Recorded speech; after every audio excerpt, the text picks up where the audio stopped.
Hey guys! Welcome to our video with Siblings and Beyond. I'm Bro. And I'm Sis. And this week, we're going to be talking about Venom 2. Let there be carnage. Now, we'll be talking about a lot of different topics on this channel, but we both love Marvel, so we thought we'd start off with that. Yep. Okay, so for this video today, we're going to do a quick little review of Venom 2. It just came out in theaters October 1st. And we're going to talk about what we liked about it, what we disliked about it, and the things that were kind of intriguing and different from the first movie to the second movie. Yeah, it was a really good movie, we both thought. So I guess just a quick little background. Christian and I have been following the MCU movies since they started a little over 10 years ago with Iron Man 1. 2008, yeah. Yeah, 2008. Pretty much been watching every single movie as it came out in the theater since then. And what's amazing is that I'm the one who pretty much started all that, and my sister can get both excited about it, but she also gets bored about it because I've been dwelling on them for so long. I love Marvel. They're my number one fan base for right now. Well, actually forever. But they're what inspires me the most. Yep. So I really like Marvel too. But for this video, Christian really knows a lot more about the comic book history. He really looks up all of that stuff, knows all the details, all the characters that really haven't been introduced yet. And how they're portrayed MCU. And how they're portrayed differently in the movies, cartoons, and games and the comics, you know? Yeah. So really, he knows a lot about these characters that really even haven't been introduced yet into the MCU universe. But I'm going to be given the perspective as a layman, as what you would call, who doesn't really know so much about the details, but I'm really just going to give a perspective from that point of view. And I'll be the expert that knows everything. Okay. Why don't we keep a towel on the side for Christian? So you can just towel off. Sorry, people. It's just that I tend to pace while I'm at home because, for everybody to know, I was diagnosed with autistic. I was diagnosed with autism when I was at age 5. So if I'm sweaty right now, that means that I was pacing, because pacing is one of the things I use to cope with my autism. So basically, I imagine things in my head while I'm pacing. It gets me energetic and excited, and as a consequence, I sweat a lot. So, as far as we know, Marvel has been very good of portraying their characters in these recent movies and movies from a few years ago. And ever since they started, too, they've really done a good job with making these characters look extremely cool and act in a way to where it felt like they were actually like real, like they were actually like alive, you know, like they actually came out of the comics. So I know that Stan Lee would be proud. I mean, may he rest in peace, because I wanted to meet him, but I never got a chance to. But I think he would be proud of what they've done with his characters and how they've made them come alive out of the comics. Well, Venom is always, like, for some people who might not like the Venom movies because they portray him as more like a good guy. Well, I understand that he tends to be like the bad guy every single time they show Venom. And this would be new, but actually in the comics, he tends to be an anti-hero, which is both bad or good. So I understand the predicament right there. So the first Venom movie came out in 2018. That was more of like an origin story for Venom. So we were really getting introduced to Eddie and Venom, kind of like what their personalities are, and what they are together. This movie looks like we're focusing more on how they're living together, basically. How they live together and how they can't really agree on anything, like how Eddie wants to do things his way, how Venom wants to do things his way. Mm-hmm. And both of them needing each other, but wanting to, like, in denial of needing each other. Yeah, like with Eddie, he tends to be what Venom would say, a loser. So basically, he's lost everything, and he doesn't see what he doesn't see is that Venom actually got him out of that. But in Eddie's mind, he thinks that Venom is the cause of all of it, and then in Venom's mind, he thinks that Eddie's just holding him back from having to feast on the villains that they're confronting, because they agreed that he could eat all the bad guys. And what I understand is that with him just eating like chickens and stuff in the movie, from what they showed, he was starving. So really, the movie is just about them overcoming their differences against a common enemy, which is Cletus Cassidy, AKA Carnage. Yeah. Which one thing I did like about this movie was I think Woody Harrelson did a really good job of portraying Cletus Cassidy, kind of showing how brutal he is. How much of just a psychopathic maniac, you know? He's just bloody and cruel. Especially how he told his life story in the movie about how he pretty much pushed his grandma down the stairs, electrocuted his mother, killed his dog, and did all these other kind of stuff. It's just... What else I liked about the movie was the comic relief between Venom and Eddie. Venom's always having those sarcastic comments, and then the witty banter between Eddie and Venom. Witty banter. What does that mean? Like the back and forth. Yeah. Yeah. Well, Eddie and Venom can both be kind of like babies. Because Eddie whines that, I am better off without you. I can do these things on my own. And then Venom's like, I want to eat. I want to eat. I want to eat. And especially when the part when they fight in the movie was funny too, because they're basically fighting themselves, you know? They are. So one thing that's a little different between the first movie and this movie, I didn't really notice too much, but Christian, he has a really keen eye for this kind of stuff, was the effects were a little bit different. I guess Venom... He looked a little different in this movie than he did in the first one. Yeah, not so much as the expressions of his face, but more like how the quality of how real he looked. Like, for example, in the first one, Venom looked a little more, like, you notice that he looks more liquefied, so he looks kind of more shiny, you know? He looks like he's actually, like, something that's inhuman. And in the other one, in the second movie, he looked more like a 3D art character, not really much like a real-life creature. So it didn't look as realistic. The other things is we could notice, you know, slight variations between the first movie and this movie. Now, maybe it was just a difference in content between the two movies. You know, the first movie was a little bit darker. You know, Eddie's lost everything. His girlfriend, his job, his career, basically. His dignity at some point. And so the first movie was a little bit darker. I feel like this one was supposed to be a little bit more comedic in that way. Just kind of showing like a little bromance between the two and the fights that even normal couples will have in those types of situations. Couples or brothers, basically, you know. Yeah. Mm-hmm. Other thing about this movie, I don't know about you, Christian, or the audience, you know.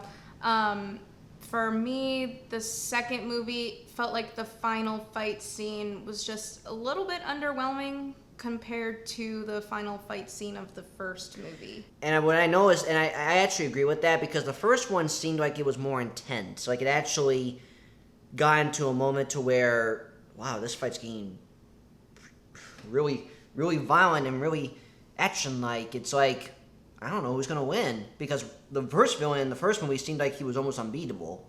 Venom tends to be the reject of his species, but Riot, which is the first villain, the gray Venom, he can like create his own weapons from his body, which from what, if you guys seen Venom 1, you would understand what I mean, because he can like turn his hands into like big swords and slice everything apart, or his hand to a big giant chain ball and just slam it to the ground.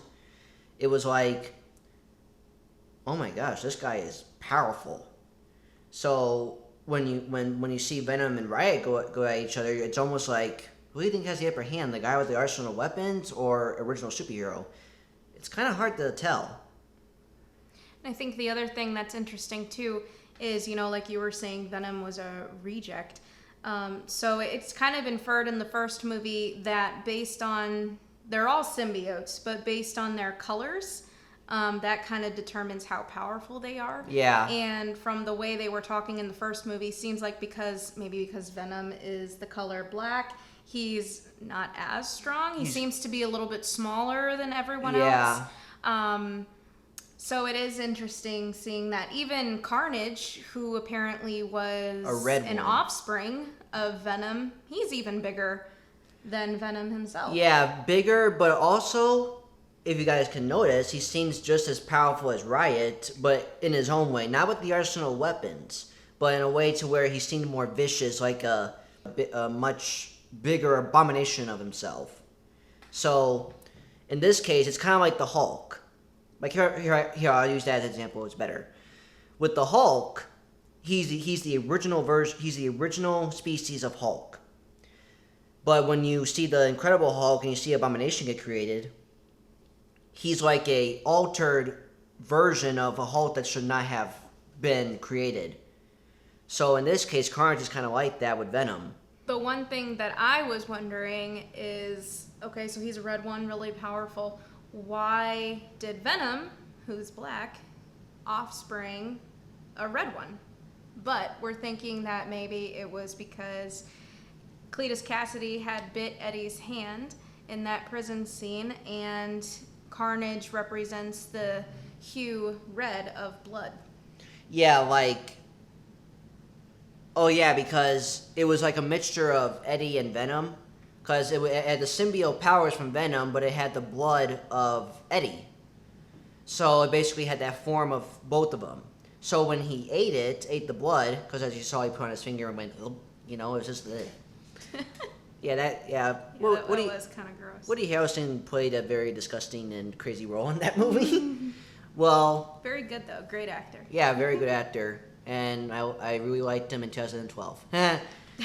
So, other thing that I found interesting was Detective Mulligan, and how whenever Shriek had killed him, or seemingly killed him, in that final fight scene at the end of Venom 2, his eyes opened and they were blue. Yeah, so, like a bluish black kind of look. Like it was black around the white part and then blue up around the, what do you call it?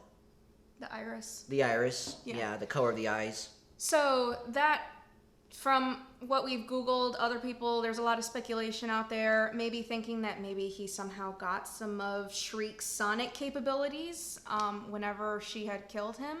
Or what else we were thinking is, because Christian has this vast knowledge of all the characters that haven't been introduced yet, he actually might be another character coming called Toxin, and he actually has a symbiote in him as well. And I looked it up, and it turns out that he looks like a half and half, like his body physically looks like it's half and half of Carnage and Venom. So Toxin, I think, is actually, from what I read, is like kind of, I think they call him Toxin because he's kind of more poisonous. And pretty much, Carnage is not the last one that we go against. I mean, that Venom goes against in the series of symbiotes, because I found out that there's actually other symbiotes. There's Venom, Carnage, Riot, Toxin, and a few others. I don't know exactly their names, but there's also like an anti-Venom where he's not black, but he's white with black stripes. So, which sounds like a Madagascar kind of reference. So basically, Marvel's opening it up for there to be more Venom movies, more antagonists for Venom and Eddie to go up against. I think what also brought Carnage to life was the euthanization part when he was being executed on death row. Because even my dad told me that in real life, the euthanization can be a little bit different sometimes. Sometimes it could be like a calming death where you it looks like you're being put to sleep, or it can be kind of painful. So it's almost like the euthanization serum gave enough juice inside Carnage to where it just gave him enough power to come alive, basically. Or not only that, maybe it was just a catalyst for something to trigger Carnage to come out. Like, oh, this is trying to kill Cletus Cassidy, so I'm going to stop it. So it triggered him. Yeah, I'm going to stop it. Come out. Yeah, that could be a good thing. Good examples too. Yeah. Little spoiler: at the end of the movie, Venom and Eddie do conquer over Cletus Cassidy. Venom eats Carnage, and they kill. No, do they kill Eddie or do they kill Cletus? I can't remember. They eat his head. Oh yeah. Okay. That's pretty much their first one to start eating the heads of the villains. So Venom eats Carnage, and then he proceeds to eat Cletus Cassidy's head, which Eddie had promised him at the beginning of the fight. Yep, that's what I'm saying. It's the first one of their promise to actually start eating the villains. start eating the bad guys, basically. Which kind of see how their relationship has progressed. You know, at the beginning of the movie, Eddie was like, no people whatsoever. Now he's letting him have at least one person. Yeah, and we know that's going to get into more people, which are bad, not good. Because he would not kill the good, just the bad. So in the end, Eddie, Venom, they're teaming up. Anne goes off with her boyfriend, which I was a little sad about because I want Anne with Eddie. But, you know, maybe we'll see where that goes later in the movies. But, so at the end, they are on some tropical island. Yeah, together. like, I think they're trying to they're hide on out, the right? run. Yep, they're on the run from law enforcement. And that brings us to the exciting post-credits scene. Yeah, where they're both inside a, like, crappy apartment, but then all of a sudden they... Well, actually, before that happens, where they somehow get into, like, a earthquake where it transfers them to another dimension, Venom was actually going to tell Eddie something about what symbiotes can do that he didn't know about. But we didn't hear about it because the multiverse thing happened. So what happened is, like, the room, the scenery outside, the TV, it all changed. Went from crappy to, like, fancy. So, quick disclaimer, if you are new to the MCU universe and the Marvel movies, always stay to the end of the credits because there is almost always a post-credits scene. And sometimes, not for this movie in particular, but a lot of other movies, there's an additional post-credit scene at the very, very, very end of all the credits. Yeah. So if you're ever in a Marvel movie, definitely stay. You'll see a lot of other people staying with you. And that's because a lot of these scenes have scenes that are going to play into other movies that are going to be coming out later that year. Yeah, basically, it's like a foreshadow, basically. So whenever we see the hotel room scene change, outside changed, everything changed, we also see that instead of showing a soap opera on the TV like it was before, we see J. Jonah Jameson, who was a character brought back from the old Tobey Maguire Spider-Mans in the early 2000s. Yeah. And also, interesting fact, which I didn't notice, that in the second Tom Holland movie, he was actually at the very end, J. Jonah Jameson. Yep. Revealing that Tom Holland had been revealed. So we see a combination there, too, of the two realities between Tobey Maguire's Spider-Man and Tom Holland's Spider-Man now, even before the multiverse thing even happened. No, actually, well... In the second Spider-Man movie. Oh, yeah. Yeah. So anyway, as you see in the end of the Loki series, that the multiverse is being created. We see the different realities coming off, different timelines, and it looks like possibly just from trailers from the new Spider-Man movie that's coming out in December, that looks like Doctor Strange is possibly going to be combining some of those realities by accident. So we see at the end of this post-credit scene, Venom recognizes Tom Holland, Spider-Man, even though if you've watched both Venom movies, which is from when he comes on Earth in the first place, we never see him meet Spider-Man. Yeah. So obviously this is a callback to Tobey Maguire's Spider-Man 3. When the Venom in that world actually met Spider-Man. Yep. And then in the trailers for the new Spider-Man movie, we see Dr. Octopus and we possibly see Green Goblin. Yep. Which it could be the William Dafoe or it could be Harry Osborn, which is his son. Yep. Mm-hmm. So definitely going to be a very exciting time in the Marvel Universe as we closed out the Infinity Saga with Endgame, and now we're going into this multiverse saga. Yep. One thing I want to mention too is I'm really hoping that we do, but I don't know if we actually will. Are we going to see Tobey Maguire as Peter Parker in this upcoming Spider-Man? Yeah. And possibly the actor who played in the Amazing Spider-Man series as well. And but my sister had a theory that it could be that, or it could be a possibility that they're like combining the three Peter Parkers into one body, so that it doesn't really matter what they look like. It's, as long as they're Peter Parker, the villains will recognize them. Yeah, they're almost recognizing the Peter Parker / Spider-Man essence rather than the face. Yeah. So Tobey Maguire's Spider-Man and Andrew Garfield's Spider-Man are all going to be combined into Tom Holland. And so all of these villains may recognize Tom Holland as Peter Parker. And maybe, unfortunately, we won't see Tobey Maguire in there, even though I would love to see that. Yeah. Or maybe we will. it's all really exciting. A lot No of surprises, speculation up probably. there. Yeah. From the casting list so far, we don't see them, but they could be keeping that secret. Yeah. Marvel is smart about these things. So that's all that we have for today from Siblings and Beyond. Thanks for tuning in. We'll see you again soon. Please like and subscribe. This is Siblings and Beyond. I'm Bro. And I'm Sis. Scooboop. Badoop.